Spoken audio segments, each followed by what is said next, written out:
বাড়ার কি ব্যবসা যে করতেছি, একটা মাল নিয়ে সারাদিন লটাপড়ো করছি।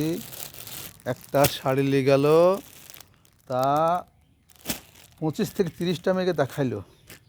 দেখি অবশেষে আবার ঘুরে দিয়ে গেল, দিয়ে বলল আমার ছোট শ্বশুর বাড়িতে নাই, সে দেখলে আবার আমাকে বকবি, কী লিচে বলি তাইকে দেখাবো, তবে মাল নিতে পারবো। আগে ভাই, 30 থেকে 35টা লোকে মেয়েরা দেখলো, তাও তোমার জান ভরল না? হুম, তুমি ছোটো ওই শ্বশুরকে দেখাইতে হবে? এর ব্যবসার গোষ্ঠী মারি এই মানুষে করে গো। হ্যাঁ, আমার চোখের সামনে একটা ফকির 50টা বাড়িতে ঘুরে গেল, ঘুরে যেয়ে সে সঙ্গে সঙ্গে কিছু না হয় 30টা বাড়ি ভিক পেল, 1 থেকে 150 টাকা ইনকাম করে গেল। আর আমি 10 টাকা ইনকাম করতে এখন পারলাম না। এই সৎ রাস্তায় ব্যবসা করা, পুঁজির ব্যবসা গোষ্ঠী মারি। পুঁজির ব্যবসা কাকে বলে? বিনা পুঁজির ব্যবসার মধ্যে সুদ দুনিয়াতে কিছু নাই।